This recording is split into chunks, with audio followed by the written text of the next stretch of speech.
journal vous est offert par le FPI, Fonds de promotion de l'industrie, votre partenaire privilégié pour la réussite de vos projets.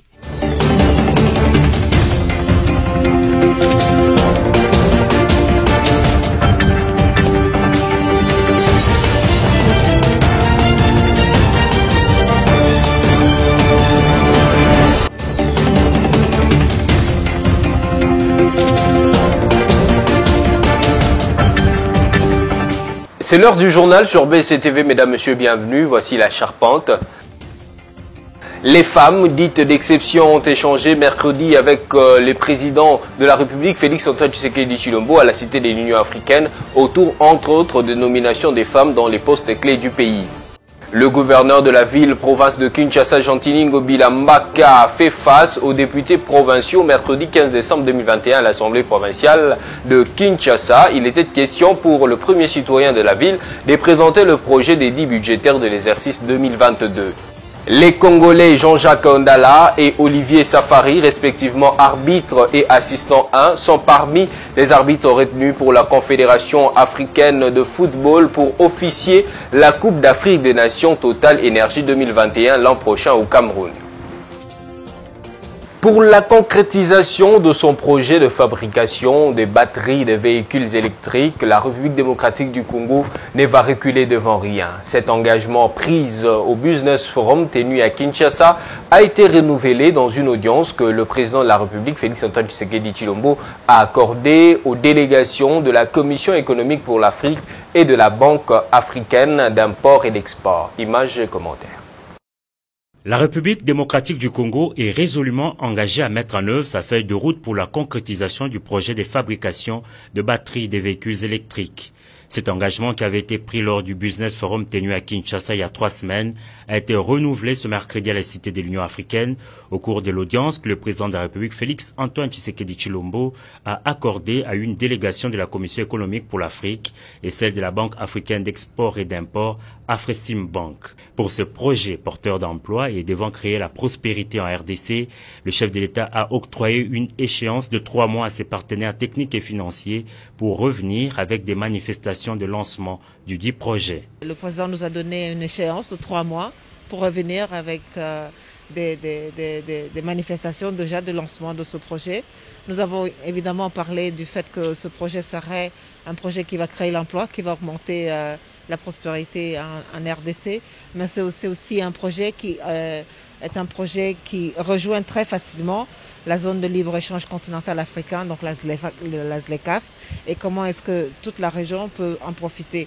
Entre la RDC et la Zambie, entre eux deux, ils font à peu près 80% du part de marché de cobalt mondial. Donc vous voyez un peu la part économique que ça pourrait éventuellement avoir comme retombée économique. S'agissant du financement de cet important projet, la Afreximbank espère jouer sa partition d'ici le premier trimestre de l'année 2022 en mobilisant une somme de 500 millions de dollars américains. Ils espèrent compléter tout le travail préliminaire le premier trimestre de l'année prochaine et dès qu'il est complété, ils pourront mobiliser aux alentours de 500 millions de dollars. Invité à cette réunion, le Fonds de promotion des investissements FPI a rencontré la délégation de la Afreximbank avec laquelle son institution est en négociation pour obtenir des financements afin de réaliser de grands travaux dans le Kasaï. Selon le FPI, c'est grâce à l'intervention du chef de l'État que le blocage qui persistait a été levé au sujet du taux d'intérêt. Nous avons imploré le chef de l'État pour qu'il puisse peser de son poids auprès d'Afreximbank International pour obtenir que les blocages qui étaient au niveau du taux d'intérêt soient levés. Et c'est ce que nous venons d'obtenir, donc le taux d'intérêt a été revu au même titre que les taux d'intérêt appliqués localement par les banques locales. La mise en œuvre de ce projet de production de batteries électriques se présente donc comme une opportunité pour la RDC et tout le continent. Toujours le même mercredi, le président de la République a échangé à la même cité de l'Union africaine avec une délégation d'une structure nommée Femmes d'exception. Suivez. Son engagement pour la promotion de l'égalité du genre en RDC a été reconnu et salué par les femmes d'exception ce mercredi à la Cité de l'Union africaine. C'était lors d'une séance de travail que le président de la République, Félix-Antoine Tshisekedi Tshilombo, a eu dans la soirée avec cette délégation des femmes en présence de sa directrice de cabinet adjoint en charge des questions politiques, juridiques et diplomatiques. Cet échantillon de femmes issues des divers domaines de la vie a félicité le chef de l'État pour les dernières nominations phares de femmes, dont une à la tête de la Banque centrale du Congo et dans certaines institutions régionales. Nous avons félicité le chef de l'État pour ses efforts et nous avons sollicité de lui d'améliorer ces nominations en nombre. Parce qu'il y a eu des femmes dans la diplomatie, par exemple, il n'y avait que 2 femmes sur plusieurs hommes. Nous reconnaissons les efforts qu'il fournit, mais nous sollicitons qu'il puisse améliorer en nombre. Les femmes ont à l'occasion sollicité du garant de la nation son implication dans le processus de la révision de la loi électorale pour contraindre les partis politiques et regroupements d'aligner plus de femmes. Il y a eu aussi un plaidoyer pour son implication personnelle dans le processus de la révision de la loi électorale, rendre la disposition de l'article 13 contraignante afin qu'en 2023, les partis politiques et les regroupements soient obligés d'aligner plus de femmes. Il y a eu les plaidoyers pour les femmes qui sont dans les entreprises publiques pour qu'elles puissent bénéficier des nominations et des grades, que nous ayons plus de femmes. De nombreuses autres questions touchant notamment au social du Congolais ont été abordées dans ce cadre consultatif dont l'objectif est de faire participer la jeune féminine au développement de la République démocratique du Congo. Et puis l'évaluation sur tous les plans du projet Kinshasa Zéro Trou a notamment été au centre d'une réunion de travail tenue mardi 14 décembre à la primature et présidée par le Premier ministre Jean-Michel Samalukonde Kyenge. Qu'est-ce qui a été dit en rapport avec ce projet maintenant qui plaît abondamment à Kinshasa? Samy Bosongo nous en dit plus. Nous avons reçu de la part du ministère des Finances un premier décaissement de 5 millions de dollars sur un coût global évalué à plus ou moins 38 millions de dollars. C'est ce que le ministre d'État et ministre en charge des infrastructures et travaux publics, Alexis Gisaro, a déclaré au sujet du financement du projet Kinshasa Zéro Trou mardi 14 décembre au terme d'une importante réunion présidée par le Premier ministre Jean-Michel Samalukonde à la primature. Réunion durant laquelle, outre des questions liées à l'amélioration de la desserte en eau et en électricité, il s'est agi de donner des voies et moyens d'accélérer les travaux de réhabilitation des différentes infrastructures routières inscrites au projet Kinshasa Zéro Trou. Le ministre d'État et ministre en charge des infrastructures et travaux publics a expliqué que la réunion a été organisée pour répondre à un certain nombre de recommandations faites par le président de la République et qu'il a été question au cours de cette séance de travail de présenter notamment à la commission l'état d'avancement du projet Kinshasa Zéro Trou. Ce qui, sur le plan physique, a été exécuté jusqu'à ce jour et ce qui reste à réaliser de même que l'exécution financière. Poursuivant, Alexis Gisaro a expliqué que le projet Kinshasa Zéro Trou comporte 2 phases. Une première qui concerne 19 artères de la ville de Kinshasa et une deuxième qui concerne à peu près 27. Pour l'état de leur avancement, il a indiqué avoir entamé effectivement les travaux partout. Dans sa réaction, le Premier ministre Jean-Michel Samalukonde a dévoilé, Alexis Gisaro a donné des instructions claires pour que les travaux liés à ce projet se terminent dans un bref délai. Et le patron des infrastructures et travaux publics s'est engagé aux côtés de l'OVD à respecter ces délais qui va courir entre 3 et 6 mois. Si tout se passe ainsi, ça ne sera que pour le bonheur des Kinois qui, depuis le début de ces travaux, ont du fil à retordre pour se déplacer à travers la capitale, surtout en ce mois de décembre où il pleut abondamment. Évoluons dans ce journal, mardi 14 décembre 2021, le ministre des Transports, Voies de Communication et Désenclavement, Chéribin Okende Senga, a reçu dans son cabinet de travail les caucus des élus de la province du Congo central, ainsi que quelques notables du coin venus témoigner leur indéfectible accompagnement au projet de construction du port en eau profonde de Banana. Suivez. L'appel lancé par le président de la République, Félix-Antoine Tshisekedi Tshilombo, avant les deux chambres du Parlement réunies en congrès et dans l'accompagnement des efforts en ce qui concerne la construction du port en eau profonde de Banana n'est pas tombé dans les oreilles de sourds. Dans sa communication, le ministre Chéribin Okende a dévoilé aux élus les détails de la convention signée entre la RDC et DP World, dont les débuts de travaux sont annoncés pour le premier trimestre de l'année 2022. Depuis un certain temps, il s'est avéré qu'il était nécessaire de pouvoir construire un port en eau profonde en République démocratique du Congo. Comme vous le savez, nous avons un territoire de 2 345 000 km. Nous n'avons que quelques 37 km sur l'océan. Donc nous sommes un pays semi-enclavé.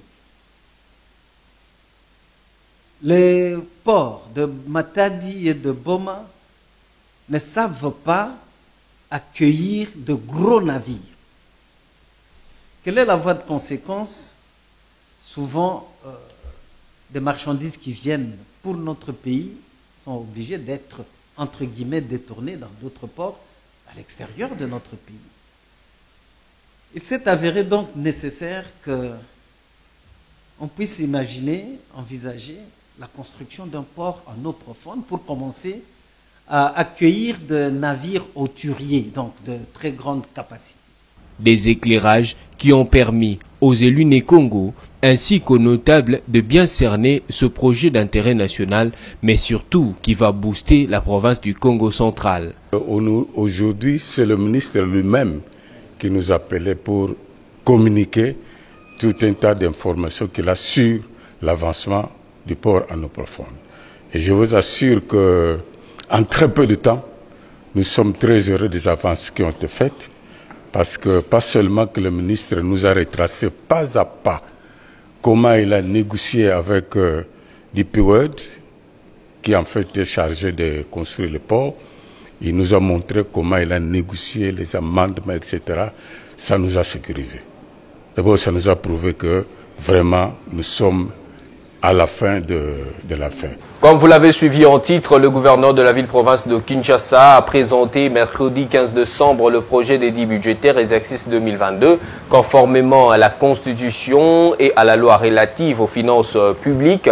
Le patron de la ville de Kinshasa a soumis les articulations du dit projet à l'examen par l'Assemblée siégeant à plénière afin de doter la capitale RD congolaise d'un budget pouvant permettre à l'exécutif provincial de matérialiser son projet quinquennal pour l'année 2022.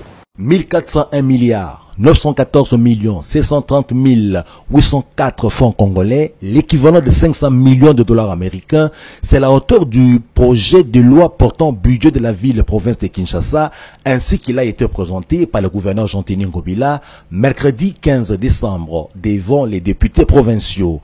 Ainsi présenté en équilibre en dépenses et en recettes, ce budget présente un taux d'accroissement de 89,9%, soit un écart de 663 702 148 908,4 francs congolais s'il est comparé à celui de l'exercice 2021 qui s'élevait à 738 212 581 895,60 francs congolais. C'est concrètement une augmentation de 19,64% par rapport au budget de l'année passée, pour répondre aux besoins sociaux de base de la population quinoise, a encore Jean-Tini Ngobila durant son discours devant la représentation provinciale.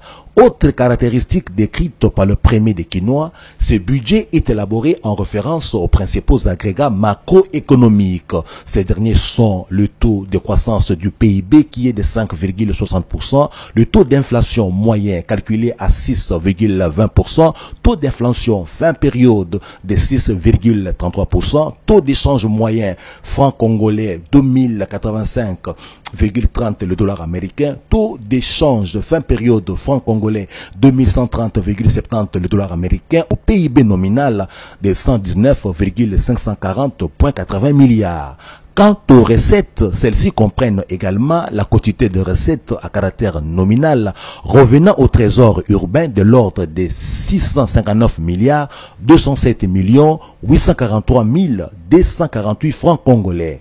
Les recettes du budget général évaluées à 1309 milliards 28 millions 878 359 francs congolais et celle du budget annexe pour un montant de 92 milliards 885 millions 852 044,2 francs congolais. La quantité de recettes à caractère national revenant au trésor urbain chiffrée à hauteur de 659 milliards 207 millions 843 248 francs congolais. Notez à en croire le gouverneur que son budget est élaboré pour exécuter la tranche 2022 du programme des actions prioritaires des mises en œuvre du programme quinquennal de l'exécutif urbain dans un contexte marqué non seulement par la mise en œuvre du programme des actions du gouvernement de la RDC visant à faire du pays un État fort, prospère et solidaire, mais également pour prévenir la résurgence éventuelle de la pandémie à coronavirus dans sa 4e vague. En société, l'Assemblée chrétienne du Réveil mondial ACRM en sigle a mercredi 15 décembre 2021 organisé un culte spécial à son siège de l'église mère située dans la commune de Ngiringiri à Kinshasa pour célébrer le 20 ans d'ordination de certains de ses pasteurs. Un motif de joie pour l'apôtre Méar Ezabou Mokambila qui a vu grandir ses enfants. A illuminer le Dieu de votre cœur. Et vous comprenez quelle est l'espérance qui s'attache à la paix que vous avez. C'est toujours un plaisir pour un père de voir grandir ses enfants. Épris de joie, l'apôtre Méar Ezabou Mokambila de l'église Assemblée chrétienne du Réveil mondial ACRM en sigle a consacré le culte du mercredi 15 décembre 2021 à la célébration des 20 ans de ministère de certains de ce pasteur. Tout a commencé avec un moment de louange et d'adoration par la chorale de l'église afin de dire merci à Dieu pour avoir pris soin de ses serviteurs. Dans sa prédication, le visionnaire de cette église, l'apôtre Méar, a exhorté l'Assemblée à la fidélité à l'œuvre de Dieu et à la constance, surtout à l'humilité vis-à-vis de ceux qui ont été élevés. Après la prédication, chaque pasteur a été invité à dire un mot à l'assistance. Un autre temps fort du culte a été la prise de la Sainte Seine, composé du corps rompu et du sang répandu de Jésus, comme lui-même l'a recommandé. Pour une poignée des hommes de Dieu ayant célébré ce jour, cette date restera gravée dans les annales. Merci parce que après ça, il y a confiance. Au temps de beauté, trop jeune, vraiment trop jeune. Et Nzamba Zanaye, Amonaki et Loko Batamuki, Amonaki Tekatina Biso. Merci Ebele, reconnaissance Ebele, et que cela continue encore parce que ça va toujours continuer. Et bah remercie aussi la terre et pour Nangaï honneur et Alélo, ils a plus pour Naïe valeur et Alélo mérite. Ils a plus pour Naïe et encore continuer à assister pour Sungaï davantage. Merci beaucoup. J'aimerais dire à mon père de rester constant, parce que c'est comme ça qu'il est réputé dans sa constance. Il est toujours le même. Il ne varie pas par rapport aux vagues, par rapport à tous les mouvements. Cette constance-là nous a aidé aujourd'hui à devenir ce que nous sommes aujourd'hui. Donc s'il y a un conseil en tant que père, je lui dirais de rester égal à lui-même. Il n'est pas comme les autres, il a une grâce particulière et c'est vu de tout le monde. Et nous, en tant que fils, on reconnaît cette grâce-là. Donc la constance restera une clé, un soubassement qui peut propulser encore d'autres enfants qui sont venus derrière nous, aller plus loin, comme lui-même a prêché ici. Nous sommes les enfants, nous sommes des flèches. Et nous devons aller très loin parce que le Père a su nous former et j'aimerais que cette constance-là continue. Atato zana ngote a supporter biso. Mais surtout luka papa mususu papa na rozana exigence belé au biso to kokate. Parce que yé le roi za papa na biso boye. Do azala kaka po biso soki makbe yi atalika mongo boto conseil mongo photo zonga ka pane po ya lobela ka biso. Pour l'apôtre Méar Ezabou Mokambila, c'est une joie sans pareille et il souhaite que Dieu fasse encore plus.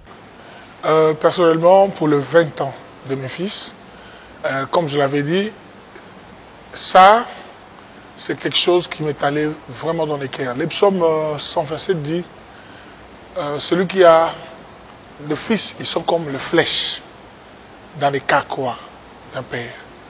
La flèche, on ne le sert pas ici, mais la flèche sert à l'être lancée.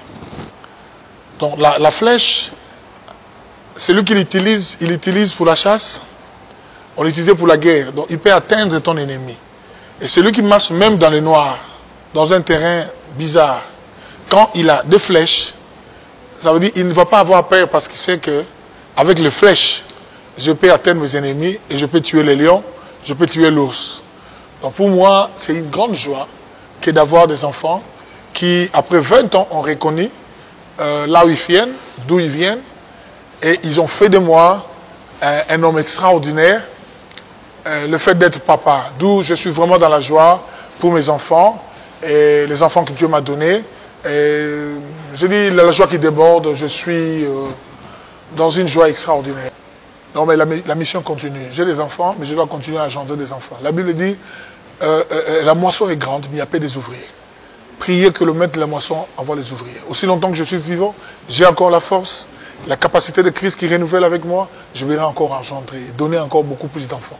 Donc c'est cela mon souci. Former encore beaucoup de serviteurs, beaucoup de pasteurs, beaucoup de missionnaires, beaucoup d'évangélistes, prophètes, apôtres, qui peuvent aller apporter la bonne nouvelle. Et je crois que ma couronne, le Seigneur me le rendra. Notez que l'Assemblée chrétienne du Réveil mondial, ACREM, Église Mère, est à Ngiringiri, à Kinshasa, dans la galerie Bavouzi, précisément au rond-point Mollard. Et puis un atelier de sensibilisation de femmes sur la lutte contre le trafic d'armes légères des petits calibres se tient depuis mardi 14 décembre dernier à Bunia. Ces assises de 3 jours sont organisées par la Commission nationale de contrôle de type d'armes citée si haut. L'une des pistes de solution aux violences armées à l'est de la République, c'est aussi le désarmement volontaire de groupes armés. Voilà pourquoi le vice-gouverneur de l'Ituri a lancé ce mardi 14 décembre un atelier de sensibilisation sur les armes légères et petits calibres au profit des femmes des institutions étatiques et non étatiques, organisé par la Commission nationale des contrôles des armes légères et petits calibres, avec l'appui technique et financier de la section réforme du secteur de sécurité de la division des affaires politiques de la MONUSCO, représentée ici par Maître Rei Vwemba de la section réforme de la MONUSCO.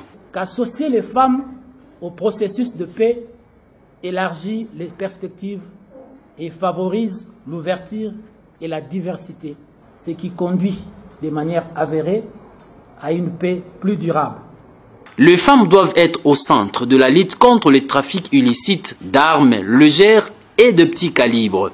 Occasion pour les secrétaires permanents de la Commission nationale de contrôle des armes légères et de petits calibres en RDC de saluer les efforts du gouvernement tant national que provincial dans la lutte contre la prolifération des armes. C'est dans ce cadre que la CNCALPC, structure interministérielle, eu égard à son mandat et à ses missions, oriente son action dans plusieurs axes, notamment la sensibilisation de la population civile, la récupération des armes détenues illégalement par la population civile via les opérations de désarmement civil volontaire, la destruction des armes et de munitions jugées obsolètes, le marquage des armes appartenant à l'État et aux civils. Le vice-gouverneur de l'Ituri, au nom du gouverneur militaire, le lieutenant-général Luboya Kashamadjoni, donne des explications par rapport aux choix portés sur les femmes pour cette sensibilisation. Vous les femmes,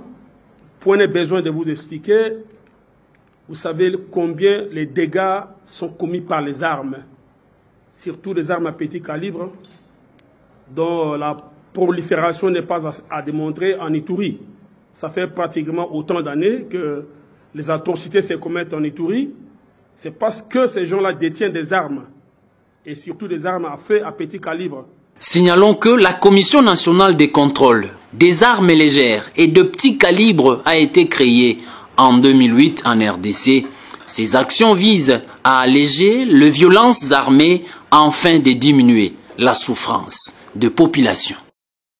Restons toujours dans cette même province pour vous dire cette fois-ci que 5 officiers des forces armées de la République démocratique du Congo viennent d'être condamnés au degré d'appel à des peines allant de 10 ans de prison à la perpétuité puis radiés de forces armées. Arrêt rendu mercredi 15 décembre par la haute cour militaire siégeant en chambre foraine à Bunia après la saisine de 8 officiers condamnés au premier degré. Dans son prononcé de jugement, la dite juridiction militaire a également réduit la peine d'un autre officier, puis un acquittement. Images et commentaires. Condamnés par le premier juge à des différentes peines en fonction de chef d'inculpation, 8 officiers des FARDC avaient interjecté appel auprès de la haute cour militaire, espérant voir leur sentence levée. En chambre foraine à Bunia, cette haute juridiction a rendu son arrêt sur 5 dossiers lui soumis pour examen. Ainsi, Major Kusagwa, condamné à 5 ans de prison pour violation de consigne, a vu sa peine être commuée à 10 ans. Par contre, le lieutenant Kibonge, poursuivi pour meurtre, a écopé de la peine capitale et renvoyé définitivement de l'armée. De l'affliction pour les uns et joie débordante pour le colonel Landou Matondo, acquitté et lavé le chef d'accusation retenu contre lui. Déclare établi les faits constitutifs du faux et son visage, mais dit que ces faits constituent un moyen pour perpétrer le détournement. Déclare établi l'infraction de détournement mise à leur charge et les condamne sans addition des circonstances atténuantes à 10 ans de servitude pénale chacun. Dans la foulée, confirmant l'action du premier juge, le colonel Martin Kalala, président de la haute cour, a reconduit la peine de 10 ans de servitude pénale principale et renvoi définitif au sein de forces armées pour 4 officiers supérieurs poursuivis pour détournement des deniers publics, faux et usage de faux en écriture. Rappelons qu'en cette période de l'état de siège, la justice militaire s'est saisie de toute pratique d'antivaleur et d'indiscipline dans le rang des FARDC, conformément à la vision du commandant suprême des forces armées, le chef de l'État Félix-Antoine Tshisekedi, qui ne ménage aucun effort pour redynamiser la discipline et professionnaliser les forces de défense et de sécurité. Parlons sport pour terminer. Pour la deuxième fois, les arbitres Jean-Jacques Ndala et Olivier Safari vont officier les matchs de la phase finale d'une Coupe d'Afrique de Nations. Les 2 Congolais ont été choisis par la Confédération africaine de football pour officier les rencontres de la CAN Total Énergie Cameroun 2021. Sami Bosongo pour le commentaire. L'arbitrage congolais sera honoré à la CAN Total Énergie Cameroun 2021 et pour cause.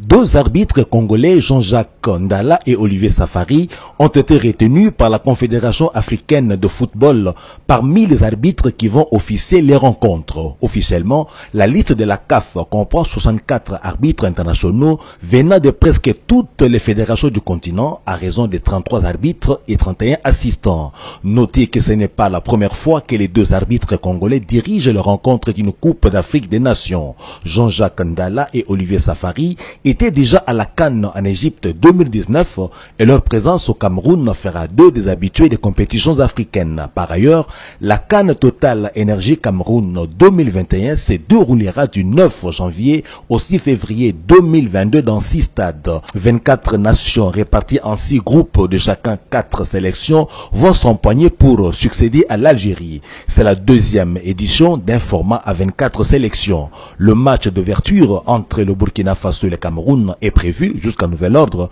au complexe sportif de Lembe à Yaoundé et la finale aura lieu le 6 février dans le même stade. Toutefois, les Congolais suivront les matchs de la CAN Cameroun 2021 depuis la RDC sans trop d'émotion, vu que leur pays a été débarqué lors des éliminatoires. Voilà, mesdames, messieurs, dès à présent, la revue de presse. Bonjour. Kinshasa, le CLC dans la rue le 22 décembre pour exiger la suppression du RAM et la dépolitisation de la CENI. Dans ces papiers, c'est sur cette point CD apprend notamment que le comité laïque de coordination CLC saisi par écrit ce jeudi 16 décembre 2021 le gouverneur de Kinshasa Jean-Tini Ngobila pour l'informer de la marche qu'il organise le mercredi 22 décembre courant dans la capitale congolaise. Pour ce faire, le CLC demande à l'autorité provinciale d'instruire les services de sécurité d'encadrer ces marches citoyennes qui s'inscrivent dans le cadre de l'exercice normal des droits et libertés fondamentaux garantis par la Constitution de la République. Afrique centrale, la BAD et la CEAC évaluent le processus d'intégration régionale et la performance du portefeuille régional. Sous ces titres, DeskEco.com écrit « La Banque africaine de développement BAD et la Commission de la Communauté économique des États de l'Afrique centrale CEEAC ont tenu du 14 au 15 décembre un dialogue de haut niveau associé à une revue de la performance du portefeuille régional en 2021. La rencontre était axée sur le thème suivant: renforcement du processus d'intégration régionale en Afrique centrale, état des lieux, défis, mécanismes de financement et perspectives. C'était dans l'optique d'évaluer les mesures d'adaptation des politiques et pratiques d'intégration régionale dans un contexte mondial marqué par la pandémie de la Covid-19. Terminons avec ces titres de forum des As.net. Au micro, Londres lève les interdictions d'entrée contre l'Afrique australe. Bonne nouvelle pour les ressortissants de l'Afrique australe, s'exclament ces médias. C'est depuis hier que le gouvernement britannique a levé les interdictions d'entrée qui visaient cette partie du continent du fait que l'Afrique du Sud venait d'identifier scientifiquement la variante Omicron du Covid-19. C'est le contraire qu'on a vu. Au lieu d'être félicités par la communauté internationale pour cette prouesse, les Sud-Africains sont punis et avec eux, l'ensemble de l'Afrique australe bannie et coupée du reste du monde qui ont pris le même type de restrictions. Ce qui est un acte irréfléchi étant donné que cette souche Omicron du Covid-19 n'avait pas comme foyer seulement l'Afrique du Sud de Ramaphosa, mais sévissait déjà dans plusieurs autres pays que l'OMS elle-même a répertorié à plus de 77. Il n'y avait donc aucune justification de tenter d'isoler l'Afrique australe. Merci pour votre fidélité à la télé du groupe BSC.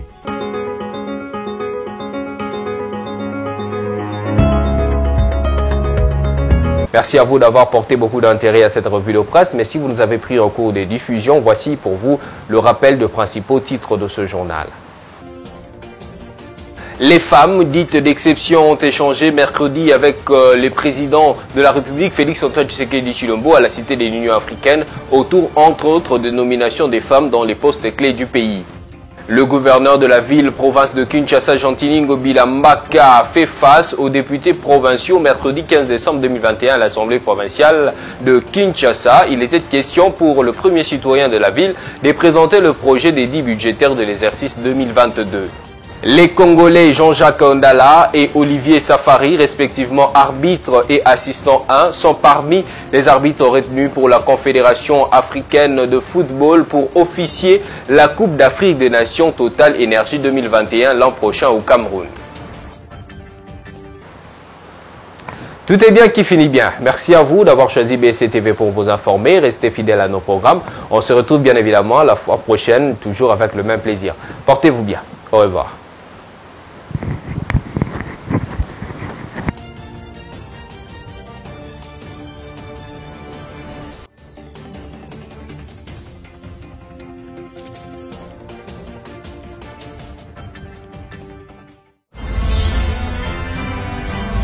Ce journal vous a été offert par le FPI, Fonds des promotions de l'industrie, votre partenaire privilégié pour la réussite de vos projets.